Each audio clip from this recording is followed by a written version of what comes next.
వేదిక మీద ఆశీనులైనటువంటి ఎవరైతే పెంచమని అంటున్నాం అక్కడ మాత్రం ఏ పొరపాటు లేదని చెప్పడం జరిగింది. ఎంతసేపు వాళ్ళ దృష్టిలో కేబుల్ ఆపరేటర్ అంటే ఎంఎస్ఓలు మాత్రమే. కాబట్టి ఎంఎస్ఓల గురించి వాళ్ళు మాట్లాడతారు తప్ప మన కేబుల్ ఆపరేటర్ల గురించి మటుకు వాళ్ళే ఎటువంటి ఇది లేదు. అసలు అందులోనే మనకున్న రెవెన్యూ ఒకటి. కానీ అదే వేరే ఎంఎస్ఓలకు ఉన్న రెవెన్యూస్ అయితే 2-3 ఉంటాయి. ఒకటి ప్లేస్మెంట్స్ ఉంటుంది, రెండోది ఇంకా యాడ్ రెవెన్యూ ఉంటుంది, ఇంకా ఏదైనా ఫర్దర్గా వాళ్ళ రెవెన్యూస్ ఉంటాయి. మన గురించి ఒకటే రెవెన్యూ.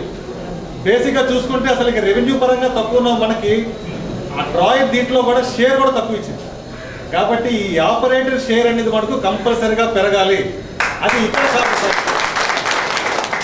అది మనం కోర్టులోని డ్రాయింగ్ కోర్టులోని కానీ లేకపోతే మంచి లాయర్ని పెట్టుకోవాలి. కేబుల్ టీవీ మీద ఆల్రెడీ ఫైట్ చేస్తున్న చాలా మంది లాయర్లు ఉన్నారు, హైదరాబాద్లో ఉన్నారు.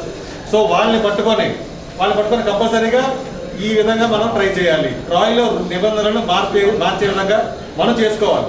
ఎందుకంటే మార్చులు అన్న ఇది లేదు. మొదట్లో మన కేబుల్ టీవీకే ఒక చట్టం లేదు.